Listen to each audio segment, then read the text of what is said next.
Hello, Paper and Glam reading family. Welcome to March's installment of Book Club.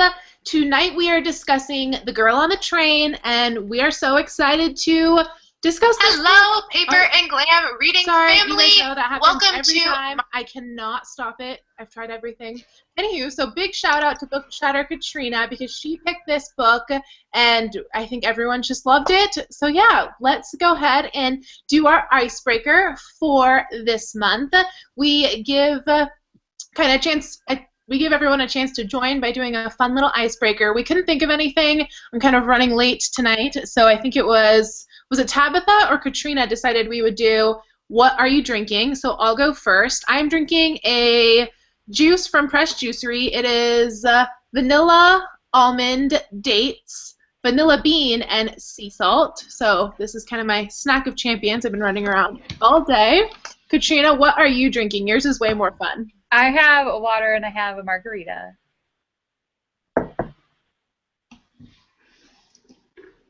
I'm drinking water, but my favorite drink is carrot, apple, lemon with ginger. Oh my gosh, I bet that's so good for your body. That sounds amazing. It's really good, and I need the lemon, Yeah. and I need the ginger. I got to figure out ways to creatively get it in.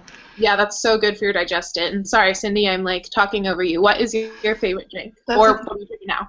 Tonight it's water, and my favorite drink is Yes. Whatever you have, I'll give it a try.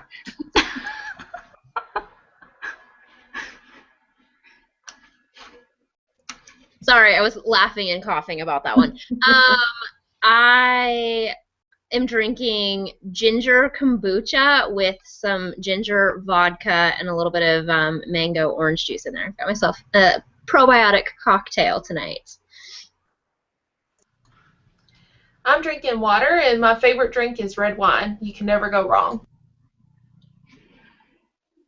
Okay, tonight I am drinking some tea, and it's decaf because if I don't, I will be up all night.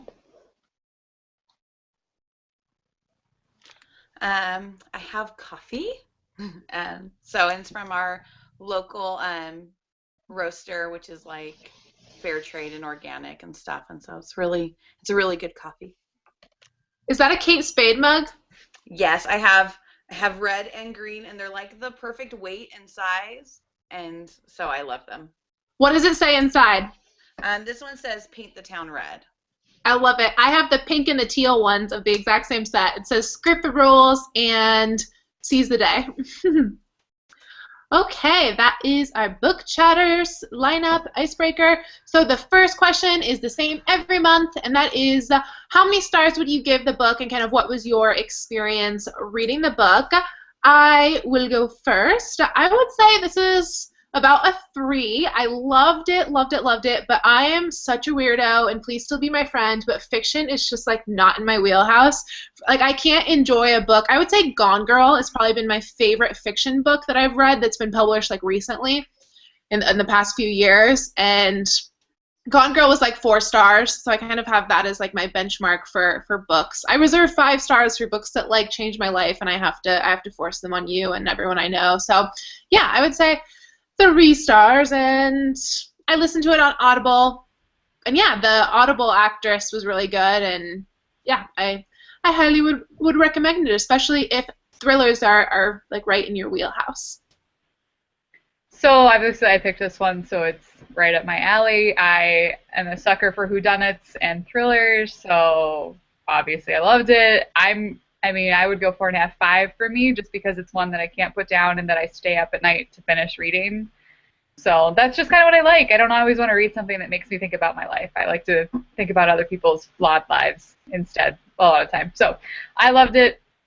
This is my 2nd time reading it. I still read it from the library on my iPad. Like I read everything, and I still loved it. I think I need to buy it so I can reread it every year because I forgot a lot of stuff. Like even though I'd read it before, I was like, wait, who did it?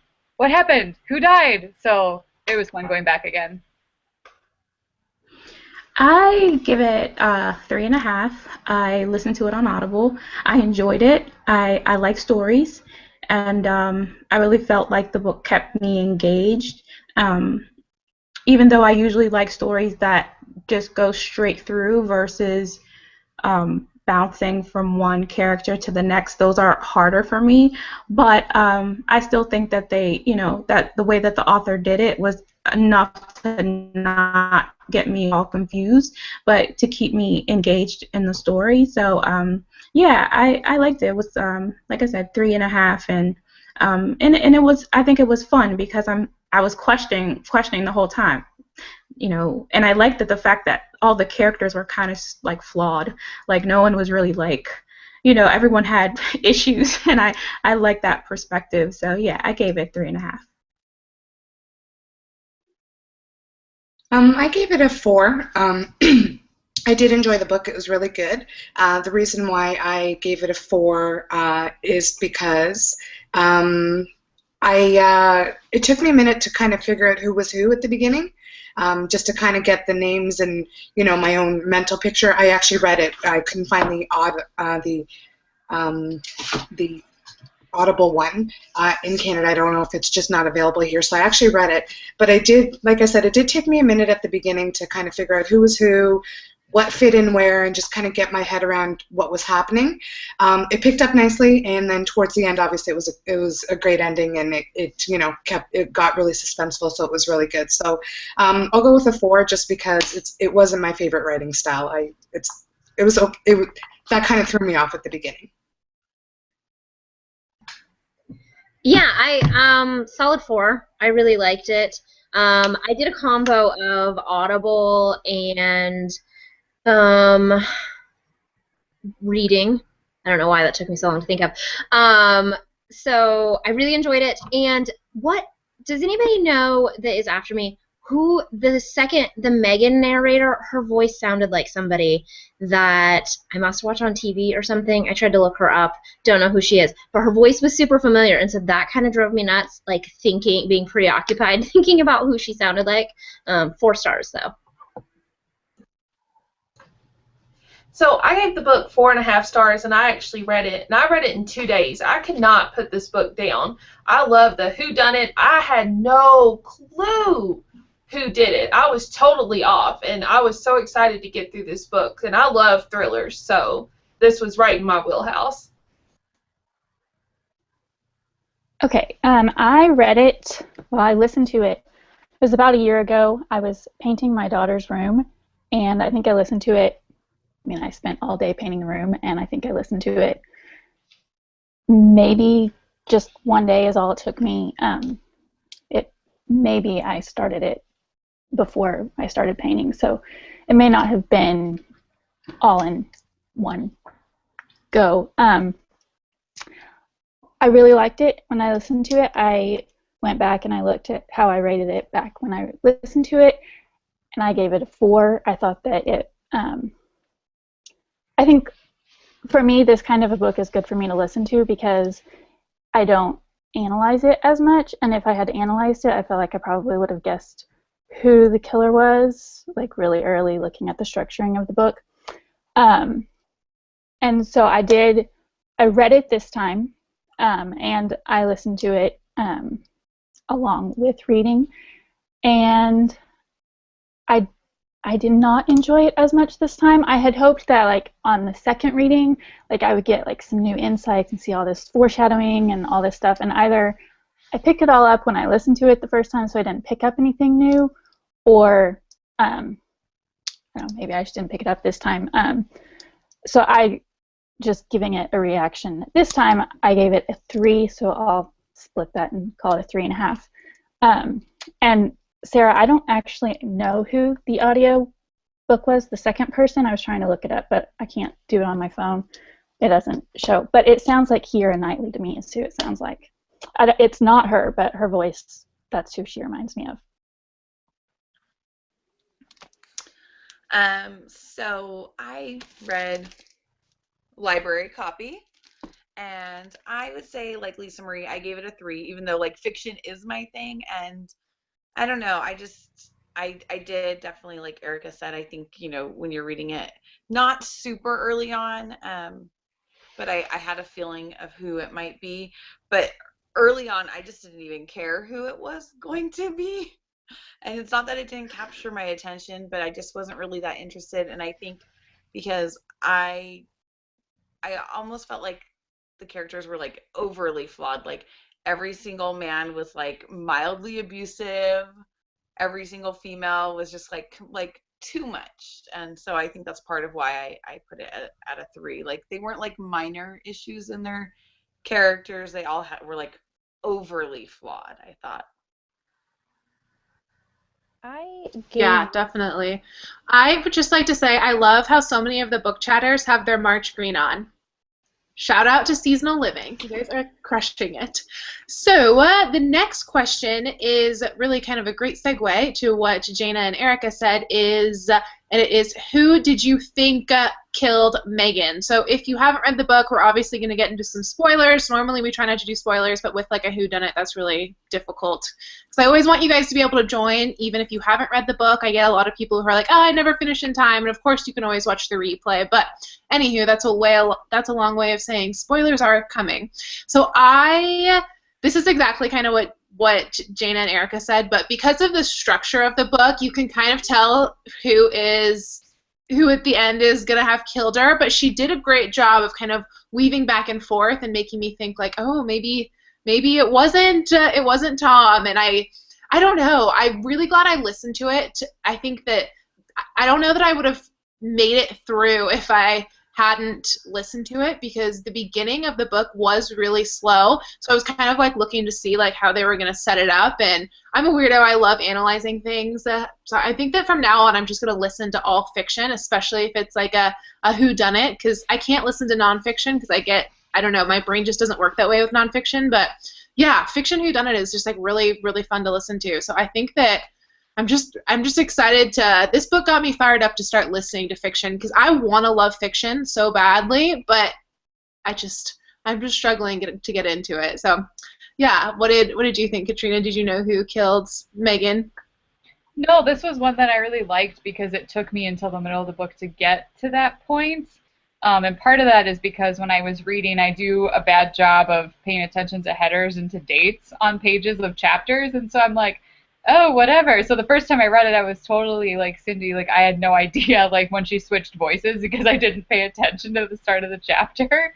But obviously the second time around, like I know to pay attention to it, and like to pay attention to the dates on the top. And the first time I thought that Rachel had done it the whole time, just because she's so crazy and wonderful that I thought it was her.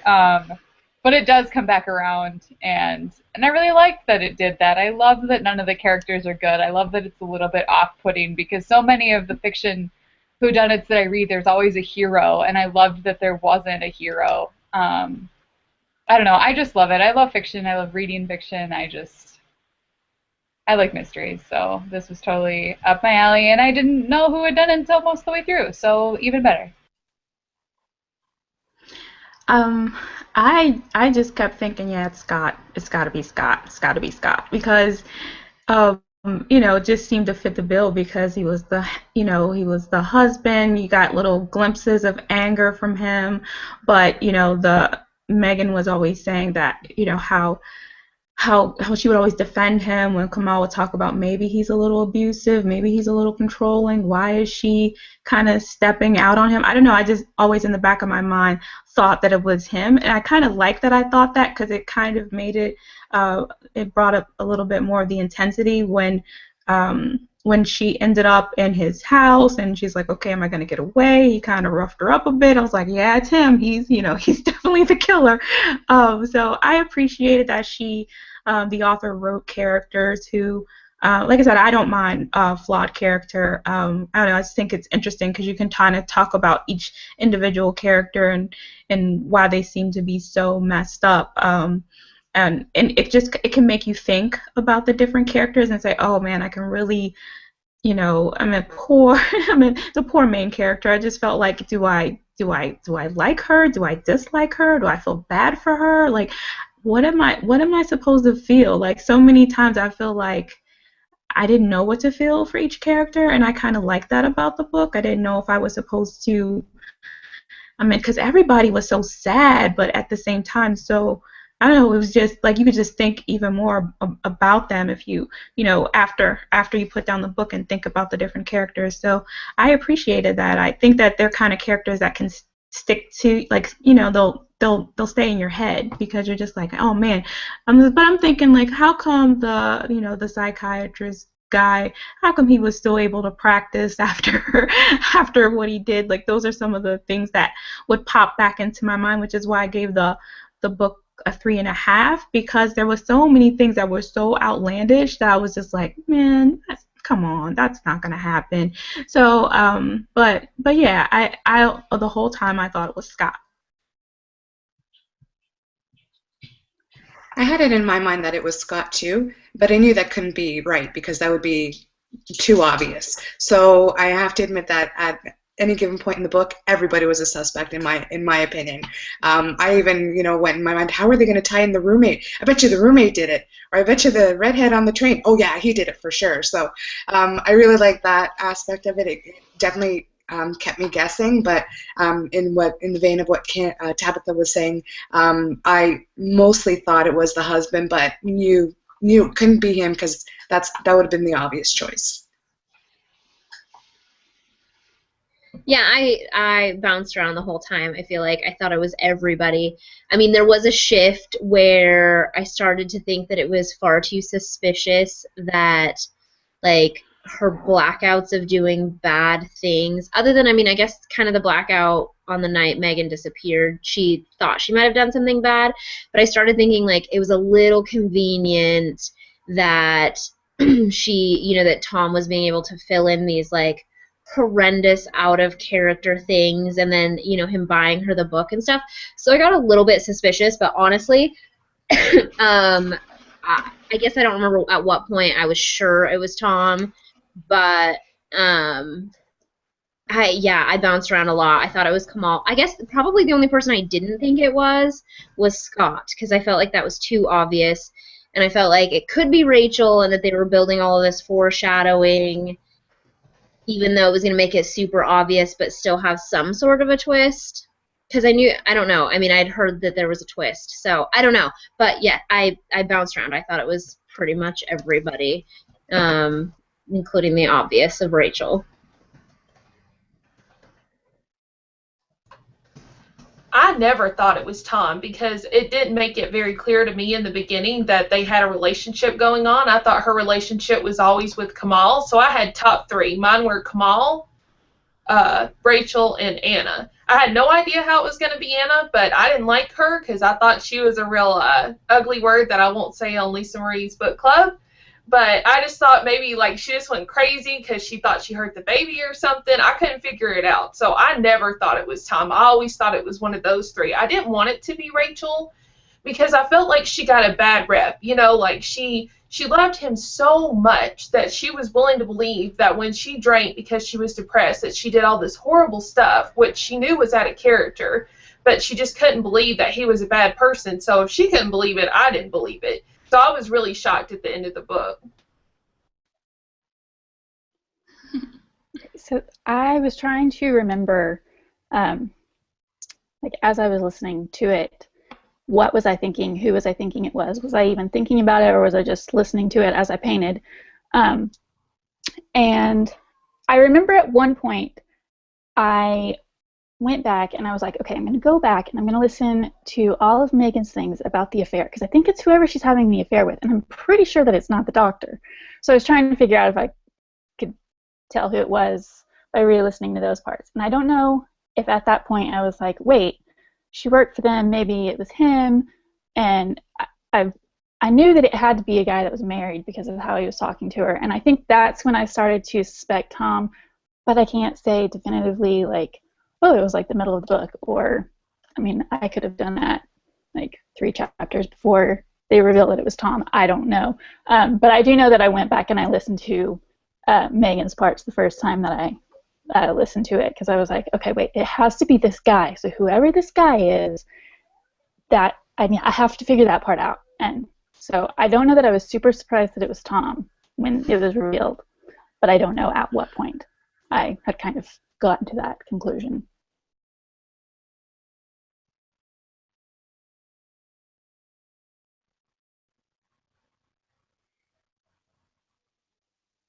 Sorry. So I thought, kind of like everyone, that it could be a couple different people, but I think I kept thinking that the red-haired guy might have turned out to be Mac. And before they said like the Libby part of the story, you know, because she had contacted him, and I was like, well, was that who the red-haired guy was on the train? And like he was like, why are you trying to find me? Because they hadn't yet revealed why their relationship like dissolved. And so that was kind of the only person that I kept like wondering in my back of the head, like, who is this guy and why is he here? But other than that, I think at different points, like some of you said, like I thought, oh, maybe, but like I said earlier, maybe I was like indifferent was also why I was like, okay, like I was just kind of like along for the ride, like whoever it is, I'm gonna be cool with it being that person. Not that I'm cool with somebody killing someone, but you know, they all worked in the plot, so I thought that was good.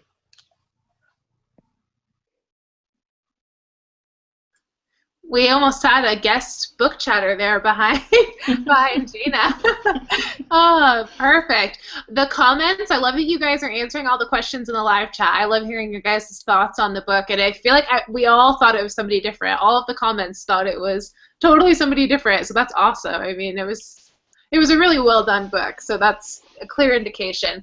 The next question is kind of generic, but it's basically what was your favorite thing about the book? So did you have a favorite quote, a favorite scene, a favorite character, a favorite literary device in the book, or if nothing stands out to you, which character did you relate to most and why?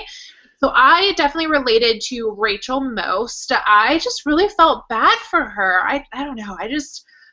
I've gone through seasons in life where it's like, I can't catch a break, and it feels like things are going like getting worse and worse. And like, man, I went through a season in life after college that was just like, oh my gosh, nothing's gonna go right. I'm just gonna have like this weird messed up life. I know that sounds really dramatic, and I was never like an alcoholic or anything, but I don't know. I just really felt for her, and I really liked the way the author just kind of, I don't know, they gave her a lot of depth somehow. And one of the comments said this too, but I like that she was an alcoholic. Because I think it was Tabitha who said that the characters, they're all really flawed.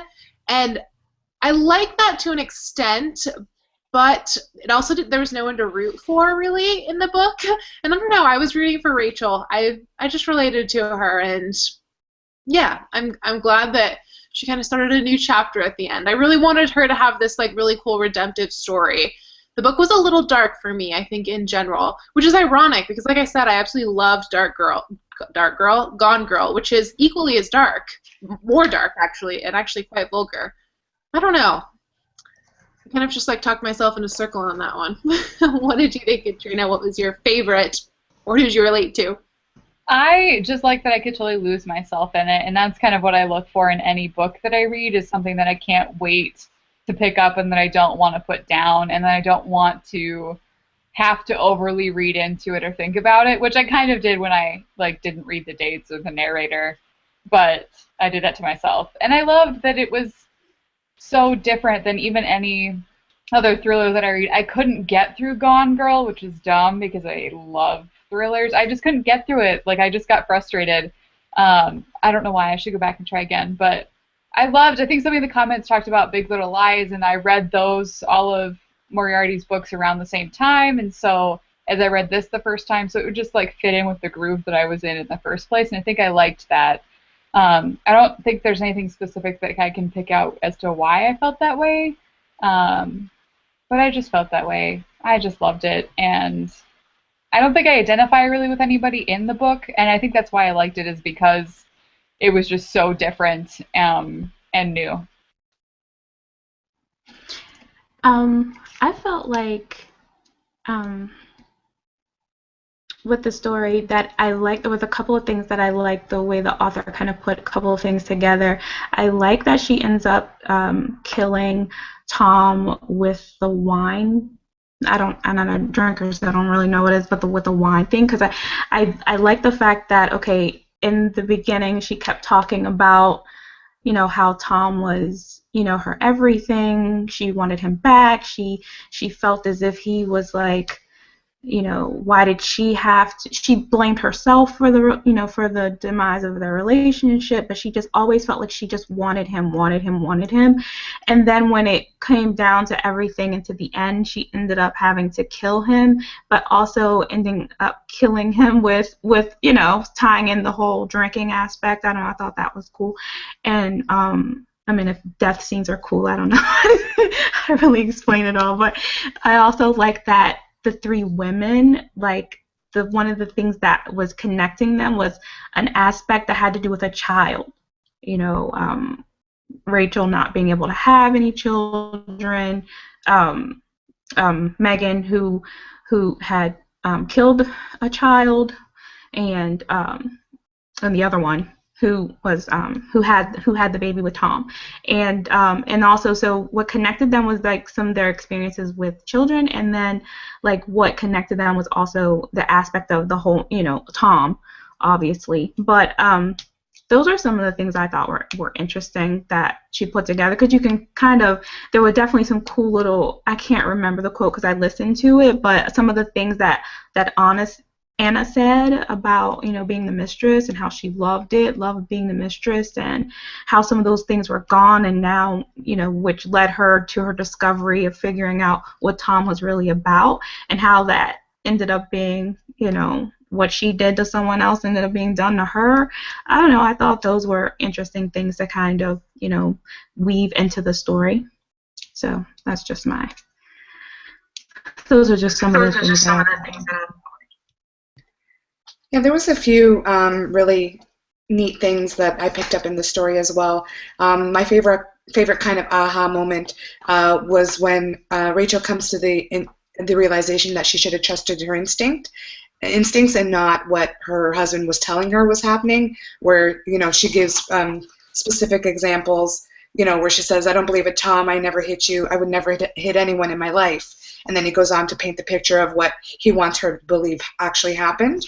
And then she touches on it again in another part of the book, where she's at some sort of function or something, and the hostess actually puts her hand on her, and she remembers the touch but doesn't remember the sequence of events that follows. So I really like that she finally came to that aha moment. Also with Rachel, I mean, she's a really complex character. Another thing that I really related to her with was the struggle to let something that you love go. I think at some point, maybe we all experience that at some point in our lives, where it's hard to let something go that is trying to let you go. So I related to her on that. And I really liked the part that at the end the two enemies came together as allies for the greater good. So that was cool too.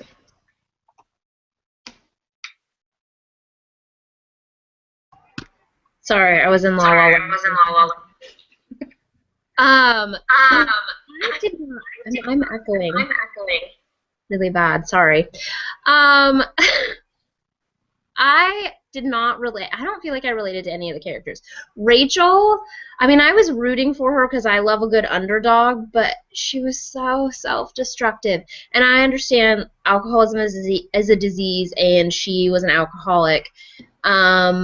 I just, like, oh my gosh, I would, like, a couple of people commented in the chat that they were yelling at the book a couple of times, and that was one of those, like, shaking the Kindle moments, like, oh my gosh, girlfriend, get it together, stop drinking.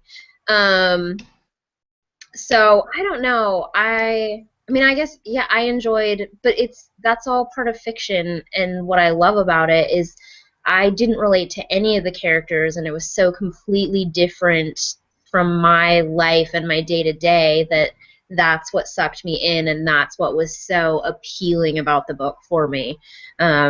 Not so much that I, could identify with any of the characters, other than, I mean, yeah, I wanted Rachel to, to be okay, and I felt for Megan, so, but I didn't identify with them, per se. I don't know, what about you, Hayden?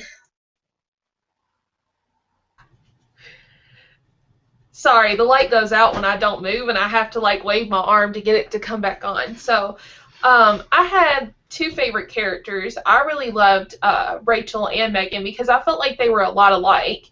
Megan accidentally killed her child and had to live with that, and she lost her brother, and I've dealt with loss in my life by losing my mom pretty young, and you know, those things really stick with you. And then Rachel couldn't have a baby, the one thing she really wanted, and I wanted them to have like a happy ending.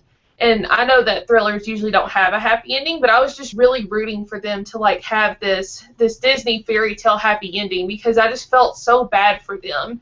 And I really like that Anna kind of got her just desserts. Like, she did that to Rachel, and then she said some horrible things about that poor girl.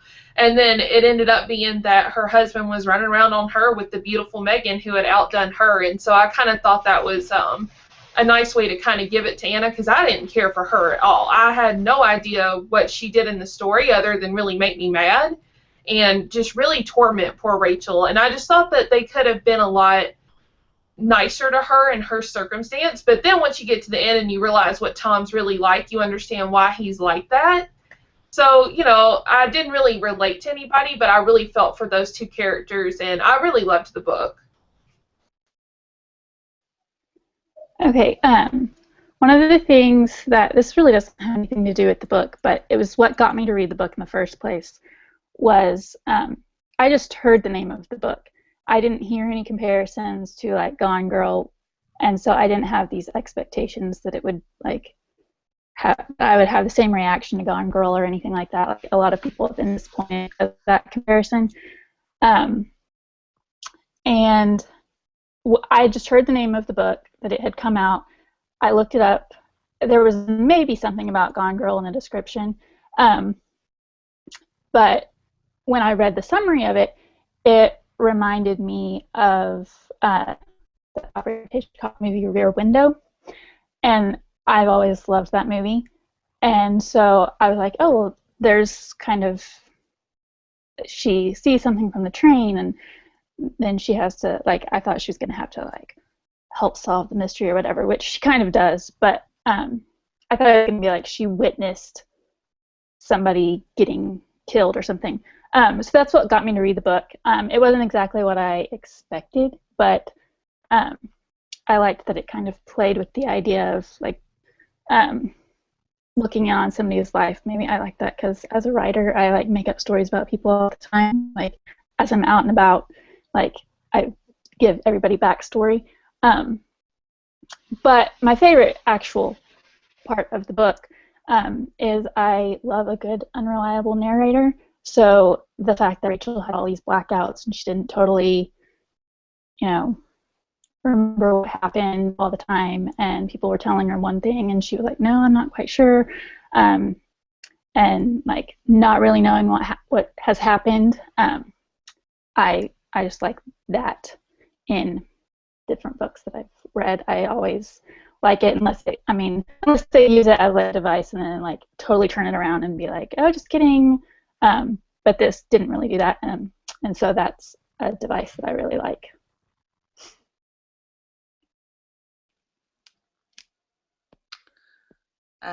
Okay, so I think that like a couple of people said, I don't necessarily like identify with any of the characters, which is fine. Like Sarah said, I don't have to, because it's fiction, and that's the joy of fiction, is you don't have to identify with the characters.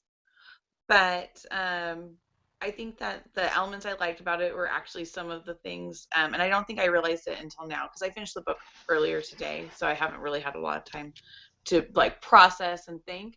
But some of the elements were similar to Big Little Lies, and I kind of like came to that realization just listening to other people talk. Just like I like the multi-perspective style of writing. I like that format. So I automatically liked that, because having to wait to hear the next part of one person's story, I like that tension. And Big Little Lies had that same tension, and also how enemies come together at the end, against the villain, in this case Tom, and they kind of like bond together over this same crisis. I like that aspect too. And so I guess the fact that, since Big Little Lies was, I think, my favorite book from last year, those were like the threads that kind of held it together for me to enjoy it. And the writing was smooth, and there weren't any like major plot holes. There were some questionable things, like Tabitha said, about like, oh, so what happened about that? Maybe some small little plot holes, but nothing like major. It's really well fleshed out, and so I think overall I like that. You know, there wasn't things that I, you know, were just staring you in the face like, oh my gosh, what happened there? I was kind of worried they wouldn't say why she left Mac, or you know, like that she would never get to her past with I cannot remember his name, the counselor. But she did, and so I was like, okay, you know. And so yeah, that's about it. Back to Lisa.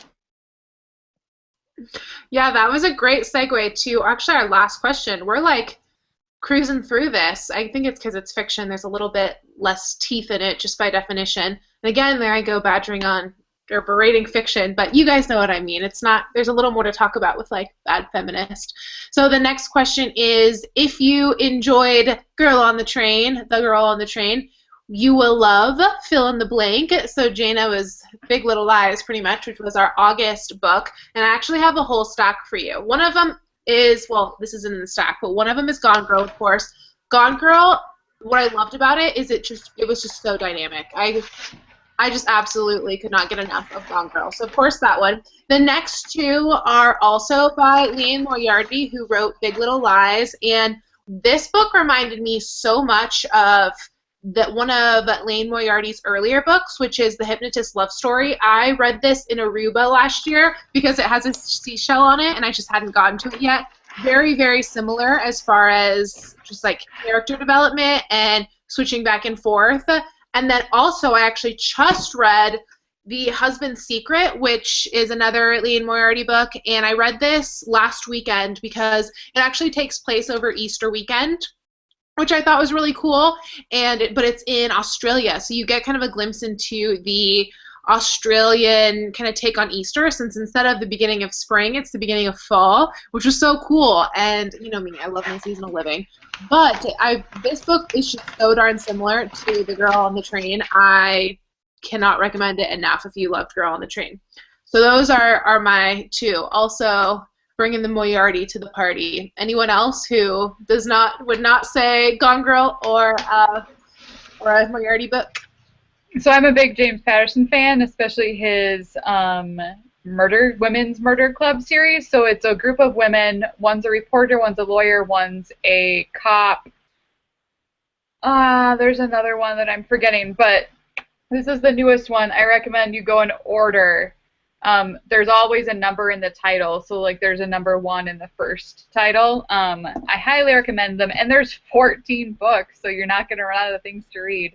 Definitely one of my favorite series. A similar whodunit suspenseful book series, but there's no flaws. Like, you root for all the characters, you love all the characters. The different books are from the different perspectives, but they're all chronologically in order. It's not like the same story that's retold. So I love it. I highly recommend them all.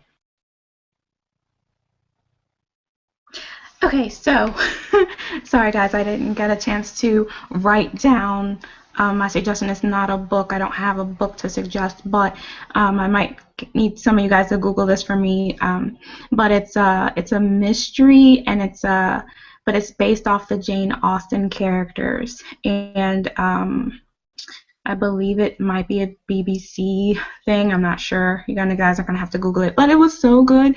So if you're, everyone should know I'm like a Jane Austen fan. So when they created the mystery where the Wickham character ends up on trial for murder of his best friend, so that is what I'm suggesting. That you guys Google if you like a good kind of mystery and if you like that genre of Jane Austen. But I'll Google it and let you guys know before we get off the chat what the title is. I'll just echo what Lisa Marie said about Liane Moriarty. She's who I wrote as well. Anything by her, The Husband's Secret, exactly what you said. Big Little Lies as well. What Alice Forgot, another great one. Anything by Liane Moriarty, and I happen to like her writing style better than The Girl on the Train, Paula Hawkins writing style. So yeah, just echo what you said, Lisa Marie. So I just don't read this type of book. And I think that somebody mentioned in the chat the Stieg Larsson books. Those are like The Girl on Fire, The Girl That Kicked the Hornet's Nest. What was the first one? Girl with the Dragon Tattoo. I did read that. I read Gone Girl. They were both really good. Felt no need after reading Girl with the Dragon Tattoo to read any more of them. Just not really it's not my thing. So, I mean, I've enjoyed the ones I've written. But I did this month, just as a general book recommendation, I read The Queen of the Tearling and The Invasion of the Tearling. They were both quite good. I really like fiction and, like fantasy sci-fi fiction. So I really enjoyed those. Totally not similar style of book, but very good. I really like, I didn't like Gone Girl. I couldn't get through that much like Katrina, but I do like Gillian Flynn's other two books, Dark Places and Sharp Objects. They were both really good, and I highly recommend those. And I think the book Tabitha's looking for is called Death Comes to Pemberley, because I read that as well. And I love all the James Patterson books. The Alex Cross ones are really great. I read all of those as a teenager, and you will never guess who ends up being the bad guy in some of those books. So, like I said, I really love this genre, and those are all the ones I can think of off the top of my head. Okay, I've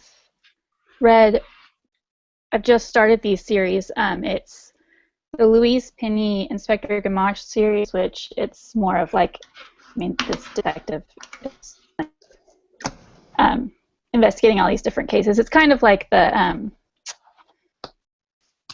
now I can't even think about it, the James Patterson Kiss the Girls, that series, for some reason I can't, Alex, whatever his last name is, series where, they're the same police character who's investigating different cases in the same area, so you kind of revisit some of the same characters. And then there's the Duncan Kincaid, Jim and James series by Debbie Crombie, which I've listened to one of those too, and it's kind of along the same lines. This one is in England, and it's kind of the same thing. It's two detectives who work together. And then, I literally just started this book. I'm 15 pages in. I started it tonight. It just came out in February. It's called The Widow. It's by Fiona Barton, and it's her first book. I have no idea if it's good or not, but it's the next kind of... It's about, I guess, this lady's husband was accused of being a killer and never convicted, I guess. And then he's just died, and so they're thinking that the truth will not come out. So, like I said, I'm only 15 pages into it, so I have no idea if it's anywhere close to these kind of books. But I thought I would throw that out there in case somebody else is interested.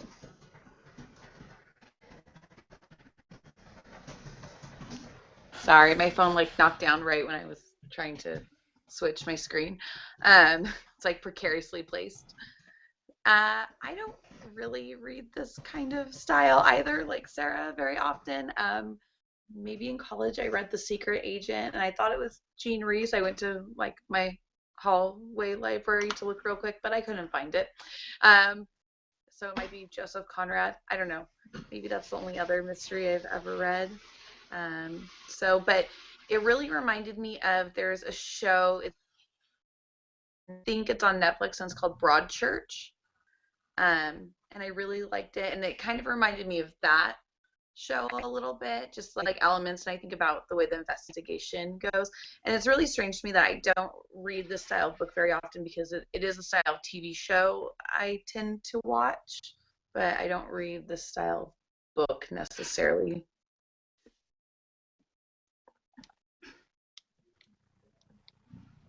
Okay, that is a wrap to the end of our questions, or that is the end of our questions. I love that if you love this book, you will love fill in the blank question. I think we should do that one every month. If you guys agree, you'll have to let me know in the live chat or in the comments if you're watching the replay, because that was fun. I think one of the points of the book club is to read kind of things that are both outside of your comfort zone, but then it's always cool to find your next great read if you love something that we pick, since there's kind of something for everyone. So the next book for April is Jenny Hand's To All the Boys I've Loved Before, and some folks have already read it, of course, and just loved it. I can't remember how this one, I think that someone had suggested this when we were kind of going through titles for next year, and then all of us were like, oh my gosh, that's in our to-read list. So I think this one, I know Sarah wanted to read this, and there was a few of us who really wanted to read this. Since this has come out and been on the list, a sequel has also been released, and it is PS, I Still Love You. I plan to read both for a book club. Obviously, no pressure. This is like extra credit, but I'm sure we'll talk about it a little bit as well. So these are just really fun, girly books. I actually bought this book at random at Costco. I don't know about you guys, but I love going to Costco and looking at the books they have, because she actually has my bedspread. And I was like, oh my gosh, that's my bedding. It's from IKEA, maybe like 4 years ago. So that's why I bought the book, and then it ended up on our chat list. So, oh, Erica just told me the third book comes out later this year, which is really interesting. So there's going to be like a trilogy. I feel like all the young adult books are trilogies now. Anywho, let's see, what else? Oh, Girl on the Train is coming to theaters. It's coming to theaters October 7th. Emily Blunt plays Rachel, I believe. I know that Jennifer Aniston's husband's in it. Justin, I'm blanking on his last name, Thoreau, I think. No, that's an author. You guys can correct me. You know who I'm talking about. Let's see. What else? I'm kind of bummed because Girl on the Train was supposed to come out in March, and that's one of the reasons I put to the book on March, and it looked very festive too. That too. So that's one of the reasons I don't do the books to movies anymore, because it like rarely works out. So yeah, we can look forward to the movie in October, and I'm sure we'll talk about it in October. October's Halloween book club. We can reminisce on Rachel and who killed who in The Girl on the Train. So yeah, anything else, book chatters, that I may have forgotten? You want to chime in on anything? Correct me? Okay, well, thank you guys so much for joining, and we will see you the last Thursday of the month for April's installment of the book club. Thank you guys for reading along, and I'm excited to see you soon. Bye.